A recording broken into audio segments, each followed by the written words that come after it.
আসসালামু আলাইকুম viewers, welcome back to Anwar academy. আশা করছি সবাই ভালো আছো, নিরাপদে আছো। আজকের এই ভিডিওটি মূলত তোমরা যারা ষষ্ঠ শ্রেণীতে পড়াশোনা করছো তাদের জন্য। তোমরা জানো তোমাদের বার্ষিক পরীক্ষার জন্য ইংরেজি বিষয়ে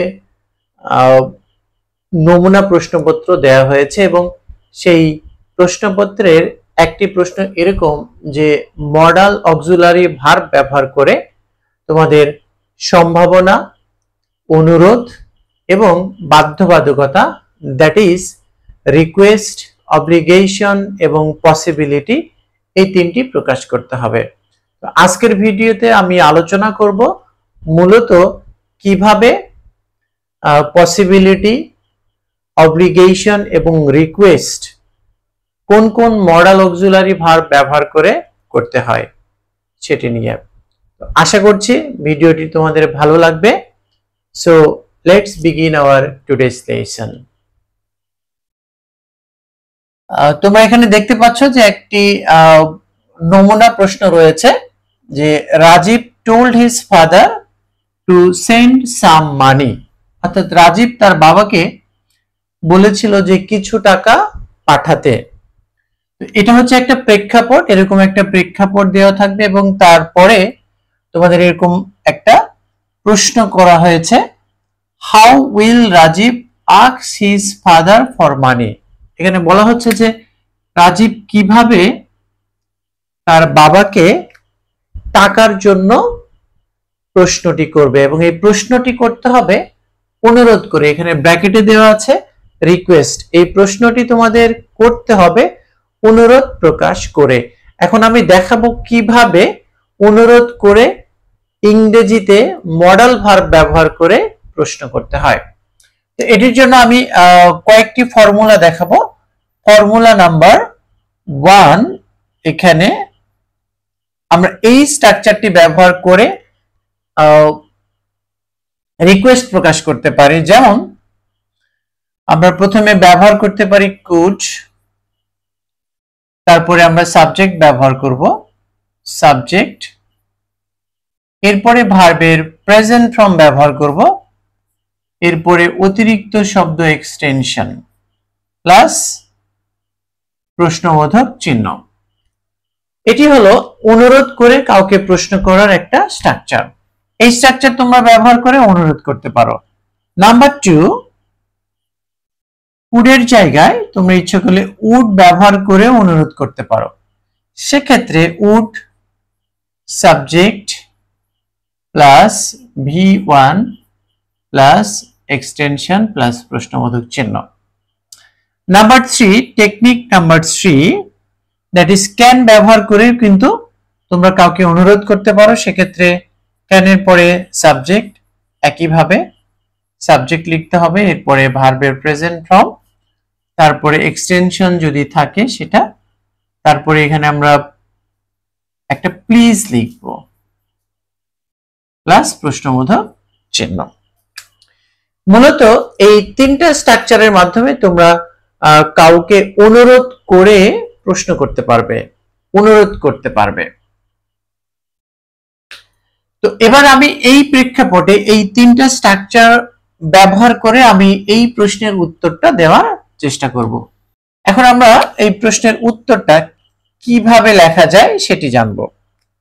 তাহলে how will Rajiv ask his father for money. আমরা প্রথম স্ট্রাকচার যদি ফলো করে এরকম করে বলতে পারি, কুড ইউ, এখানে you means Rajib's father, could you send me some money, অর্থাৎ তুমি কি আমাকে কিছু টাকা পাঠাতে পারো। এটাকে আমরা এইভাবেও লিখতে পারি, অর উড দিয়ে আমরা বাক্যটাকে লিখতে পারি, would you send me some money.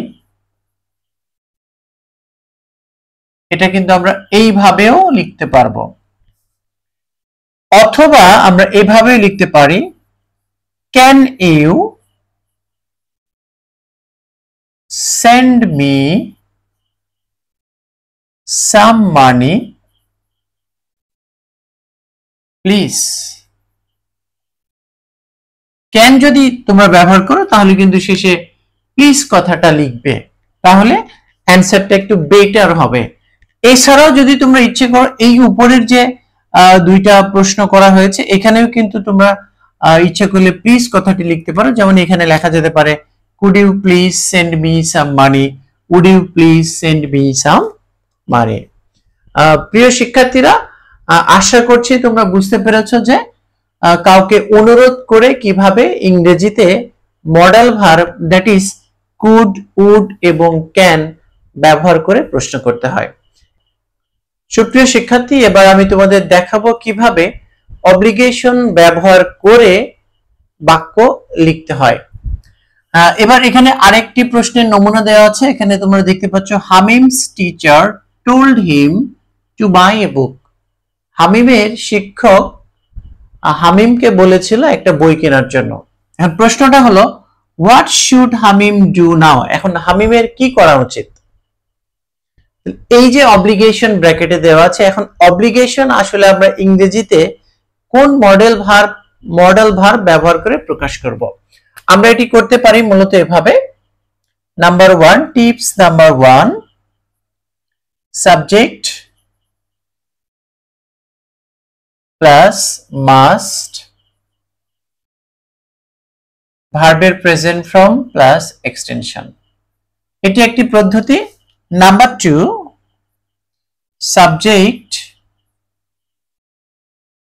Plus have to or has to plus V1 plus extension। মূলত তোমরা এই দুটো স্ট্রাকচার ব্যবহার করে ইংরেজিতে অব্লিগেশন দ্যাট ইজ বাধ্যবাধকতা প্রকাশ করতে পারবে। এখন এই দুটি স্ট্রাকচার ব্যবহার করে আমি এই প্রশ্নের উত্তরটা এখানে দেওয়ার চেষ্টা করব। এই প্রশ্নের উত্তর অ্যান্স। তাহলে আমি যদি এই প্রশ্নের উত্তরটা দিই what should Hamim do now, তাহলে হামিমের এখন কি করা উচিত? তার শিক্ষক তাকে বলেছে একটা বই কেনার জন্য, তাহলে শিক্ষকের কথা সে অবশ্যই অনুসরণ করবে, মানবে। এই কারণে উত্তরটা এরকম হবে। আমরা প্রথমে সাবজেক্টটা লিখব হামিম। হামিম এই প্রথম স্ট্রাকচার যদি আমি ফলো করি তাহলে এখানে মাস্ট লিখতে হবে। মাস্ট কি করবে? এই যে কি করবে, অবশ্যই বইটা কিনবে। Must buy the book, buy the book. Hamim অবশ্যই বইটা কিনবে।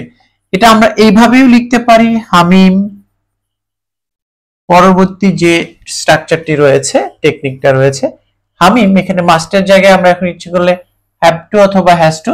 তোমরা জানো যে এই দুটি হচ্ছে প্রেজেন্ট টেন্সে ব্যবহার হয়, কিন্তু সবার ক্ষেত্রে আমরা হ্যাভ টু বা হ্যাজ টু ব্যবহার করতে পারি না।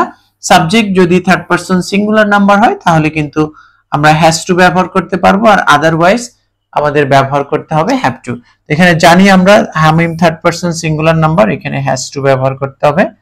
হামিম has to buy the book. প্রিয় শিক্ষার্থী, এইভাবে তোমরা এই দুটি স্ট্রাকচার ফলো করে ইংরেজিতে কিন্তু খুব সহজেই অব্লিগেশন দ্যাট ইজ বাধ্যবাধকতা প্রকাশ করতে পারবে। সুপ্রিয় শিক্ষার্থীরা, এখন আমি তোমাদের দেখাবো কিভাবে মডেল ভার্ব ব্যবহার করে ইংরেজিতে সম্ভাবনা প্রকাশ করতে হয়, এবং এটি দেখানোর জন্য একটা নমুনা প্রশ্ন এখানে রয়েছে, এবং এই প্রশ্নের আলোকেই আমি তোমাদের দেখানোর চেষ্টা করব মডেল ভার্ব ব্যবহার করে কিভাবে সম্ভাবনা প্রকাশ করতে হয়। তো চলো দেখি উদাহরণটি। দ্য স্কাই ইজ ক্লাউডি নাও। আকাশ এখন মেঘাচ্ছন্ন, অর্থাৎ আকাশে মেঘ করেছে। হোয়াট মে হ্যাপেন নাও, এখন কি হতে পারে? এটি আমাদের এই মডেল ভার্বের ব্যবহার দ্বারা প্রকাশ করতে হবে। এখানে ব্র্যাকেটে দেওয়া আছে যে পসিবিলিটি, অর্থাৎ এই কথাটি তোমাদেরকে সম্ভাবনা মাধ্যমে প্রকাশ করতে হবে। তো সম্ভাবনা প্রকাশ করার জন্য তোমাদের যে স্ট্রাকচারটি ফলো করতে হবে, নাম্বার 1, সাবজেক্টের পরে মে ব্যবহার করতে পারো, মে, এরপরে ভার্বের প্রেজেন্ট ফর্ম প্লাস এক্সটেনশন। এটি একটি স্ট্রাকচার। এবং number 2, subject plus might plus ভার্বের প্রেজেন্ট ফর্ম প্লাস এক্সটেনশন। তোমরা এই দুটি স্ট্রাকচার ব্যবহার করে ইংরেজিতে সম্ভাবনা প্রকাশ করতে পারবে। এখন এই দুইটি স্ট্রাকচারের আলোকে আমি এই প্রশ্নের উত্তরটা দেওয়ার চেষ্টা করব। হোয়াট মে হ্যাপেন, আসলে যদি আকাশে মেঘ করে বা আকাশ মেঘাচ্ছন্ন হয় তাহলে কি হতে পারে? আমরা সহজেই অনুমান করতে পারি বা সম্ভাবনা প্রকাশ করতে পারি যে বৃষ্টি হতে পারে। আমরা প্রথম স্ট্রাকচার অনুকরণ করে বলতে পারি ইট মে রেইন নাও, এখন বৃষ্টি হতে পারে। অথবা আমরা বলতে পারি যে ইট মের জায়গায় কিন্তু মাইট ব্যবহার করা যেতে পারে। ইট মে মাইট রেইন নাও, এখন বৃষ্টি হতে পারে। ডিয়ার লার্নার্স, এই হলো আমাদের মডেল ভার্ব ব্যবহার করে কিভাবে আমরা রিকোয়েস্ট, অব্লিগেশন এবং পসিবিলিটি প্রকাশ করব তার নিয়ম কানুন। আশা করছি তোমরা বুঝতে পেরেছো কিভাবে তোমরা রিকোয়েস্ট, অব্লিগেশন এবং পসিবিলিটি গুলো ইংরেজিতে এই মডেল ভার্ব ব্যবহার করে সহজেই প্রকাশ করতে পারবে। যদি ভিডিওটি ভালো লাগে ভিডিওটি শেয়ার করে সবাইকে দেখার সুযোগ করে দিবে। I'll be back with another new and interesting video. Till then, keep watching Anwar Academy and keep learning. All the best.